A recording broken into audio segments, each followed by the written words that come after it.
Bonjour à tous, aujourd'hui nous allons commencer une série sur Lightroom et on va déjà commencer par expliquer le système Lightroom parce que c'est pas une évidence. Voilà, donc tout d'abord il faut savoir que dans Lightroom il n'y a aucune photo. Voilà, il n'y a aucune photo, ce ne sont que des adresses et des vignettes. Alors pour accélérer le processus de recherche et de catalogage, Lightroom utilise des adresses, c'est-à-dire très peu de données, hein, et puis des vignettes qui ont une représentation en JPEG de vos photos. Donc ici, vous voyez par exemple, j'ai mis en bas des disques durs, et puis éventuellement du cloud. Chaque photo qui est contenue dans ces supports a une adresse informatique unique. Voilà. Et c'est cette adresse informatique unique qui va être récupérée dans le catalogue. Alors le catalogue, c'est un répertoire avec 5 fichiers à l'intérieur. Bon, la règle pour le catalogue, c'est ne jamais sortir les fichiers du répertoire. Vous utilisez le répertoire en entier. Donc il y a 5 fichiers à l'intérieur, mais 2 vraiment principaux. Le premier, c'est un fichier qui s'appelle .lr4. Celui-ci contient les adresses.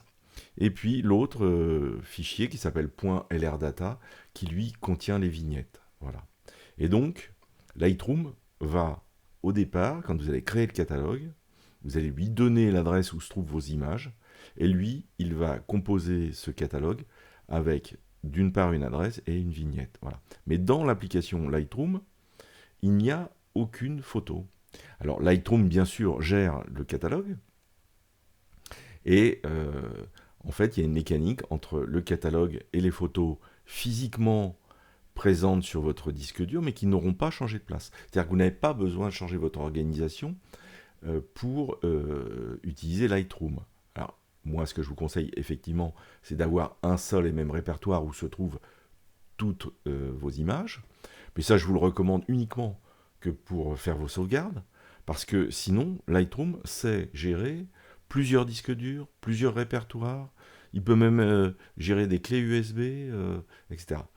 Peu importe où se trouvent vos photos pour lui, du moment qu'il peut établir une adresse et créer une vignette.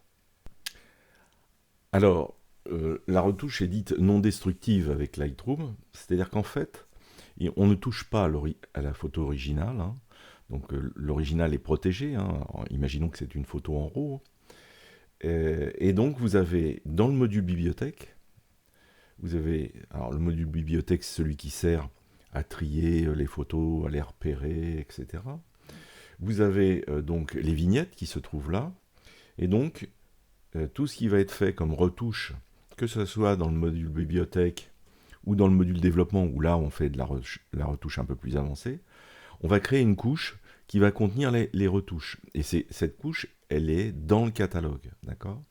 Donc on ne touche pas aux vignettes ou à la photo originale, on crée une couche. Alors, qu'est-ce qui se passe si éventuellement vous perdez votre catalogue ? Qu'en est-il de toutes les retouches que vous avez faites ?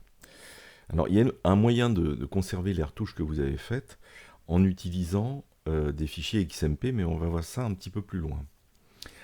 Pour le moment, on va regarder un petit peu ce que vous propose Lightroom en termes de format de fichier. Alors, vous pouvez gérer à peu près tous les formats, donc du JPEG, du RAW bien sûr, DNG, du PSB, hein, c'est pour les fichiers volumineux, du PNG, c'est pour les fichiers qui sont avec de la transparence, le PSD qui est le fameux fichier Photoshop, le TIFF qui est également un format pour les gros fichiers, voilà le CMJN qui est destiné à l'impression, mais vous pouvez également gérer de la vidéo. Vous êtes limité à 512 mégapixels pour Lightroom, et sur Photoshop, vous êtes limité à 2 Go. Alors, on va faire un petit quiz sur un certain nombre de questions que vous pouvez vous poser. Alors la première, c'est « Je perds mon fichier catalogue ou il ne fonctionne plus, ai-je perdu mes photos ?» Bon, on y a déjà répondu. En fait, vous ne perdez pas vos photos, puisque vos photos ne bougent pas de l'endroit où elles sont, et le catalogue va juste prendre les adresses des photos créer une vignette, et donc on ne perd pas ces photos, elles resteront. Si votre catalogue disparaît, vos photos ne disparaîtront pas. Deuxième question, importer les photos. Une expression bizarre, ne s'agit-il pas de donner une adresse d'une photo au fichier catalogue? Le fichier original ne bouge pas et il n'est pas copié. Voilà, alors on va répéter en fait la même chose. C'est que c'est vrai que c'est un peu bizarre de parler d'importation photo dans Lightroom. En fait, on n'importe pas les photos, on désigne des adresses. Donc le fichier original, évidemment, ne bouge pas et il n'est pas copié. Troisième question, le catalogue doit se trouver où sur le disque dur? Alors, en théorie, le catalogue peut se trouver n'importe où. Voilà. En pratique, je vous conseille de mettre votre catalogue plutôt sur un disque rapide. Il n'est pas nécessaire que le catalogue se trouve dans le même répertoire que vos photos, mais il est intéressant que le catalogue soit sur un disque dur assez... alors si vous avez un SSD, effectivement, c'est encore mieux. Quatrième question, combien de catalogues me faut-il? Alors, combien de catalogues? Eh bien, en fait, un seul. Hein. Alors, je vois à droite à gauche des gens qui créent plusieurs catalogues par année, etc. Enfin, il n'y a absolument pas la nécessité de faire ça. C'est même handicapant à terme. Donc le mieux, c'est de faire un seul catalogue. Un catalogue peut contenir des centaines de milliers de photos. Pour ma part, j'ai un catalogue qui fait 100 000 photos et j'ai pas encore vu le bout. Et je pense que je pourrais aller à 500 000 photos sans problème. Question, je suis déjà organisé sur mon disque dur. Dois-je tout changer? Mes répertoires sont-ils désormais à réformer? Donc là encore, hein, vous n'avez pas besoin de changer votre organisation. En revanche, pour des raisons de sauvegarde, je vous conseille quand même effectivement d'avoir tout sous un même répertoire, ce qui sera plus simple pour vous.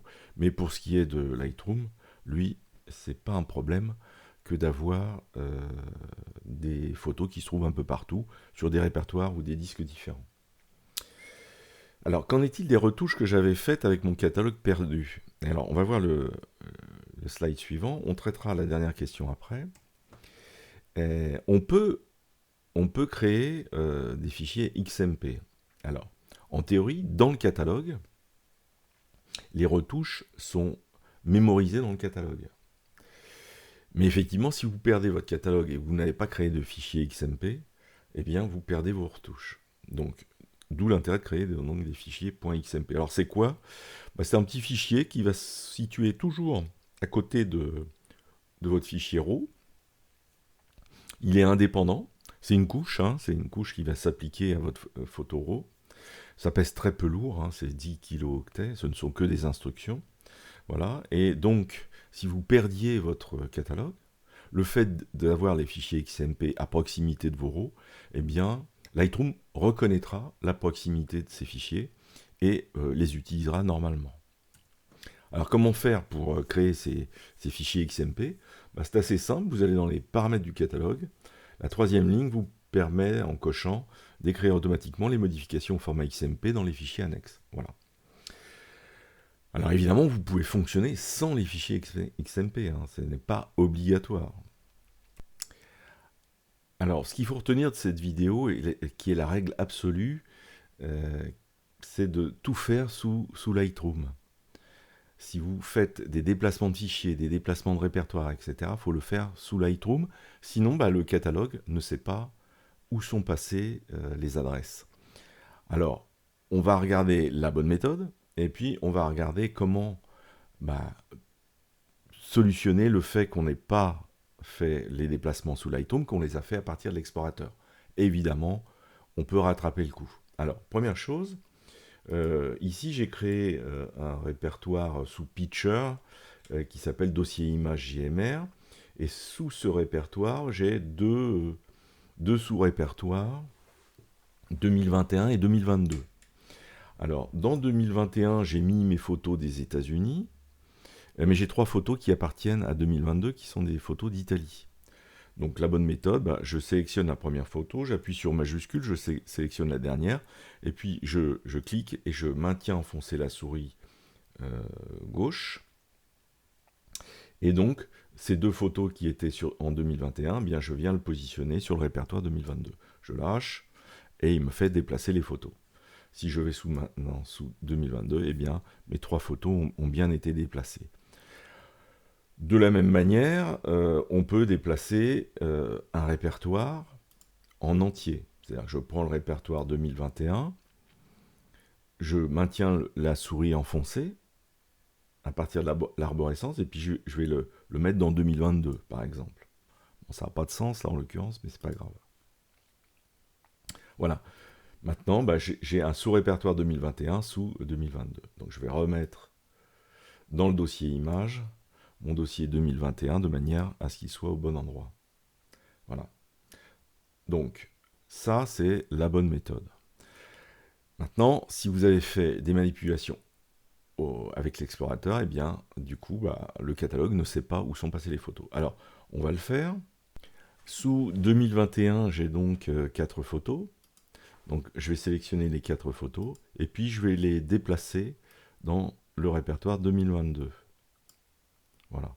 Donc ici, dans 2021, j'ai plus rien, et donc j'ai tout basculé dans 2022. Maintenant, quand je retourne sous Lightroom, eh bien, vous voyez ici, sur les photos, il me met un petit point d'exclamation, 1, 2, 3, 4. Voilà, il me dit, voilà, je ne sais pas où sont passées les photos. Donc si je me mets sur 2021, bah, j'ai bien les 4 vignettes, ça c'était la dernière adresse connue. Mais lui, il dit, je comprends pas là, ça va pas, je ne sais pas où sont les adresses.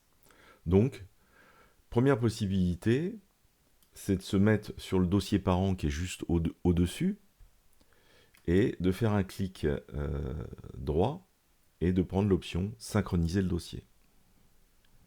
Voilà, donc il va synchroniser le dossier.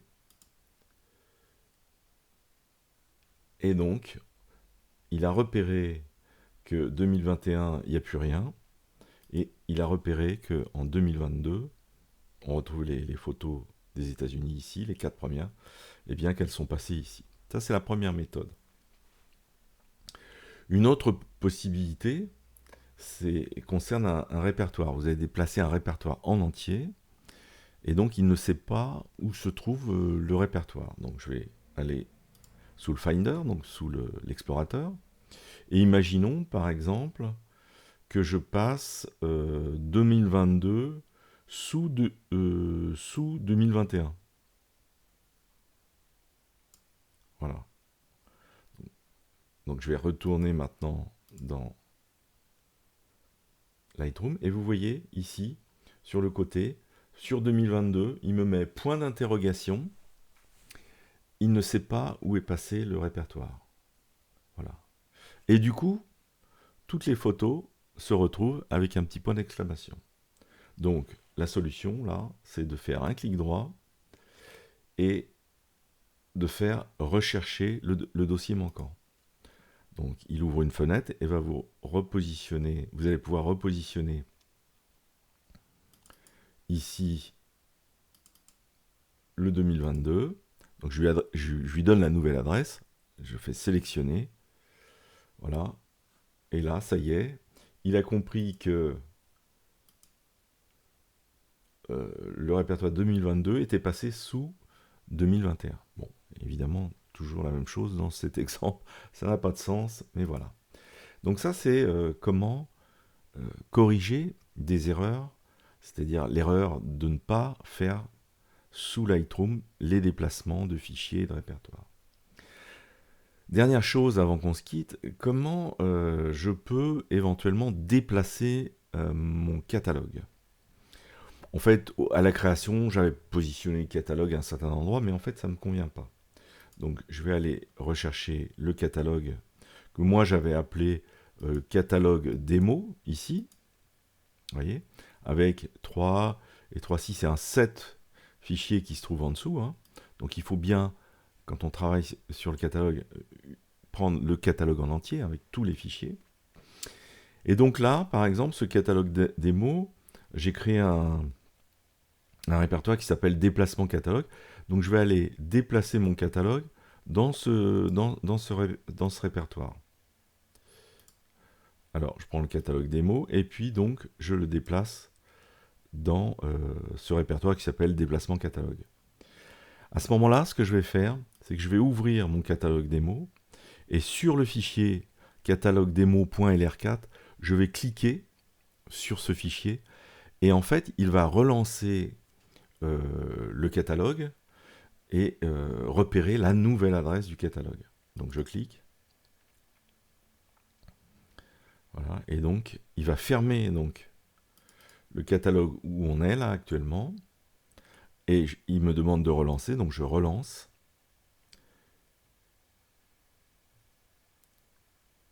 Voilà, et donc il va réouvrir le catalogue. Bon, à partir de ce moment-là, il sait où se trouve votre catalogue. Vous n'avez plus besoin de repasser sous l'explorateur. Hein. À chaque fois que vous allez cliquer sur l'icône d'application, bah, il sait où se trouve votre catalogue. Voilà, ça ce sont les principes de base qu'il faut comprendre avant d'installer son catalogue. Et donc la prochaine vidéo, eh bien, nous allons installer votre catalogue. En attendant, je vous souhaite une excellente journée. À bientôt.